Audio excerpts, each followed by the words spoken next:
As I walked through the doors of Walmart, I couldn't shake the feeling of unease that washed over me. Despite the bright lights and the cheerful music playing over the speakers, there was something off about this place. Maybe it was empty aisles or a strange smell that lingered in the air, but I couldn't deny that I was already regretting my decision to come here. I had been sent to Walmart by my mother to pick up some last-minute supplies for a school project. Being only 13 years old, I was used to running errands for my parents, but this time, things felt different. As I made my way to the back of the store, I couldn't help but feel like I was being watched. I quickly dismissed the feeling as my imagination and focused on finding the items on my list. As I turned down an aisle, I saw a figure out of the corner of my eye. I froze, my heart racing as I tried to make out who it was. But as I looked closer, I realized it was just a mannequin dressed in a Halloween costume. I let out a nervous laugh and shook my head, feeling silly for getting so scared. I continued down the aisle, grabbing the items I needed and making my way to the checkout. But as I approached the front of the store, I noticed the lights were flickering. I looked around and saw the store was nearly empty, with only a few customers and employees scattered throughout. I couldn't help but feel a chill run down my spine as I made my way to the register. As I waited in the line, I couldn't shake off the feeling that something was off about this Walmart. The atmosphere felt heavy, and the air seemed to grow colder with each passing moment. I noticed that the employees looked nervous and kept glancing over their shoulders as if they were expecting something to happen. Finally, it was my turn to check out. The cashier, a young woman with black circles under her eyes, scanned my items without saying a word. I tried to make small talk, but she just stared at me with a blank expression. As I paid for my items and turned to leave, she leaned close and whispered, "Be careful, kid. This place isn't what it seems."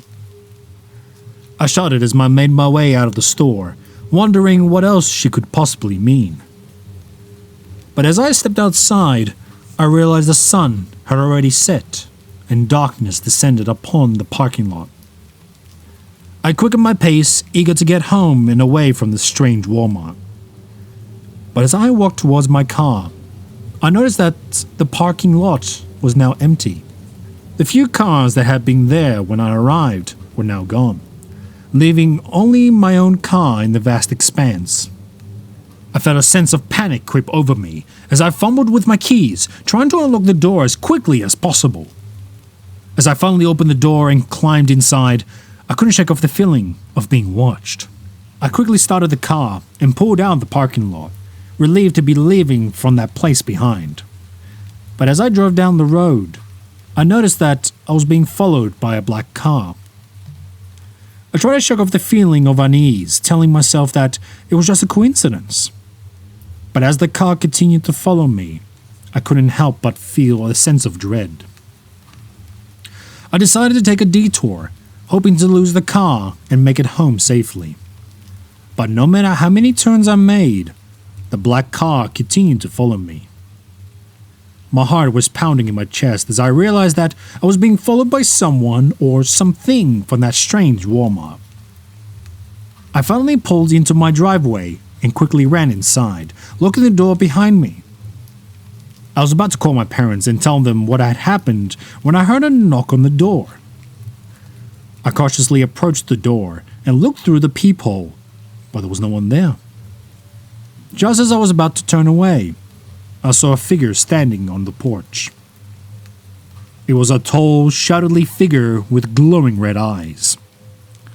I let out a scream and stumbled back, my heart racing with fear. But as I looked again, the figure was gone. I convinced myself that it was just my imagination playing tricks on me and tried to calm down. But as I turned to walk away, I saw the figure standing in the corner of the living room, watching me with those same red eyes. I ran to my room and locked the door, too scared to leave or even call for help. I could hear strange noises coming from the rest of the house, as if someone or something was moving around. I tried to convince myself that it was just my imagination, but deep down, I knew that something was in my house. Suddenly, the door to my room began to creak open. I held my breath, praying that it was just my parents come to check on me. But as the door opened wider, I saw the same shadowy figure standing in the doorway, its red eyes glowing in the darkness. I screamed and tried to push my dresser in front of the door, but it was too late. The figure lunged at me, its long, sharp claws reaching for my throat. I closed my eyes and braced for impact, but instead, I felt a cold breeze and heard a loud screech. When I opened my eyes, the figure was gone and the room was empty. I ran to my window and saw the black car was also gone. I let out a sigh of relief, grateful that whatever had been following me had finally left. But as I tried to calm down, I remembered the warning from the Walmart cashier. I couldn't shake the feeling that whatever there had been in that store had followed me home. And I knew that I would never look at Walmart the same way again. From that day on, I avoid that Walmart at all cost. It was just a normal Saturday afternoon, and my parents had sent me to the store to pick up a few things. I didn't mind. I actually enjoyed going my own and exploring the vast aisles of the store. Little did I know, this trip would be far from enjoyable. I walked through the automatic doors and made my way through the shopping carts. As I pushed my cart through the store, I couldn't shake off the feeling that I was being watched. I shrugged it off, thinking it was just my imagination playing tricks on me. But as I went down the first aisle, I saw a figure out of the corner of my eye. I turned to look, but there was no one there. I started to feel uneasy, but I told myself to just focus on getting my shopping done.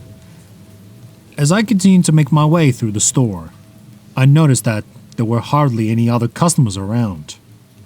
This was strange. The Walmart was usually bustling with people on a Saturday afternoon, but this time, it was eerily quiet. I tried to brush it off, but I couldn't shake it off, the feeling that something was off. As I reached to the back of the store where the electronics section was, I heard a strange noise. It sounded like someone was whispering my name. I looked around, but there was no one there. I started to feel a chill run down my spine. I quickly grabbed my items on my list and made my way to the checkout. But as I approached the front of the store, I saw something that made my blood run cold. The store was completely empty. The shelves were bare, the lights were flickering, and there was an eerie silence that hung in the air. I couldn't believe in my eyes. Just a few minutes ago, the store was packed with people. Where did everyone go? I started to panic and look around for an employee, but there was no one in sight. I grabbed my phone to call my parents, but there was no signal. I was completely cut off from the outside world. I felt a knot form in my stomach as I realized that I was alone in this abandoned Walmart. I decided to make my way to the exit, but as I turned to leave, I saw someone standing in the middle of the aisle. It was a tall figure dressed in all black with a hood covering their face. I froze, unable to move or speak. The figure slowly started to move towards me, their footsteps echoing through the empty store. I could feel my heart racing and my palms getting sweaty. Just as the figure was about to reach me, the lights flickered and went out. I let out a scream and closed my eyes, too afraid to see what was going to happen next. When I opened my eyes, the figure was gone. I took that as my cue to get out of there as fast as I could. I ran towards the exit, pushing my cart in front of me. But as I reached the automatic doors, I realized they wouldn't open. I tried pushing them, but they wouldn't budge. I was trapped. I turned around and saw that the figure was now standing in front of me. This time, I could see their face. It was twisted and contorted, with an evil grin plastered on their face. I let out a blood-curdling scream as a figure reached out to grab me. But just as their hand was about to reach me, the lights flickered back on and the figure disappeared. I was left standing there, shaking and terrified. I started to bang on the doors, desperate to get out. After what felt like hours, the doors finally opened, and I ran out of the store as fast as I could. I didn't stop running until I reached my house. I was panting, out of breath, and I could feel relieved to be out of that nightmare. I told my parents everything that happened, but they didn't believe me. They thought I was just making up a wild story. But I knew what I saw, and it was the most terrifying experience of my life. That night, I couldn't sleep. Every time I closed my eyes, I saw that twisted figure in my mind. I couldn't shake off the feeling that it was still out there, waiting for its next victim. The next day, I convinced my friends to go back to the Walmart with me. I needed to prove them that I wasn't making things up. But when we got there, the store was back to normal. It was filled with people, the shelves were stocked, and there was no trace of the figure I saw the day before. My friends laughed at me and teased me for being scared for a simple trip at Walmart. But I knew the truth. I knew what I saw, and I knew that I never wanted to step foot in that store again. To this day, I still get chills every time I pass by that Walmart. I never went back, and I never will. I don't know what happened that day, but I do know one thing for sure. Walmart will never be just a normal store to me again. I had heard the rumors, the whispers of strange occurrences in this particular Walmart. People disappearing, strange noises echoing through the halls at night, and even reports of ghostly figures lurking in the aisles. But I had always brushed it off as a superstition and urban legends. That is, until I started working here at part-time. I needed the extra cash, and Walmart seemed like an easy enough job. But from the moment I stepped foot in the store, I could feel something was off. It was as if the building itself was alive, and some malevolent force watching my every move. My first few shifts went by without incident. But then, strange things started to happen. Items would go missing from the shelves, only to reappear in the wrong section the next day. The phones would ring with no one on the other end, and when I looked at the security camera footage, I could see a figure darting out of frame just as the phone started to ring. But the most unsettling incident happened one night when I was closing up the store. As I was walking through the aisles, I heard faint whispers and giggles coming from the toy section. I dismissed it as a mind playing tricks on me, but as I drew closer, the voices became clearer. I couldn't make out the words, "Come play with us," over and over again. My heart raced as I checked the security footage, only to see a small group of children huddled together, staring directly at the camera, their faces twisted into sinister grins. I brushed it off as a prank and finished closing up the store, trying to shake off the feeling of dread that had settled over me. But as I walked to my car, I couldn't feel like I was being followed. I quickened my pace, but the footsteps behind me seemed to match my every move. When I finally reached my car and looked back, I saw a shadowy figure dart behind a nearby dumpster. Shaken, I quickly got into my car and drove off, my mind racing with questions and possibilities.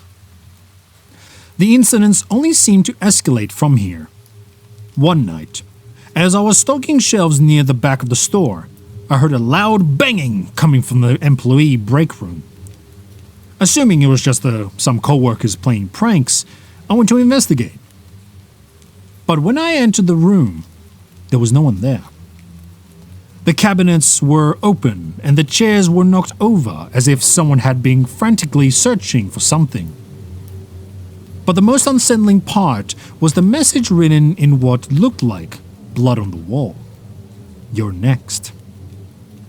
I was terrified, but I didn't want to seem too crazy, so I never told anyone about these strange occurrences.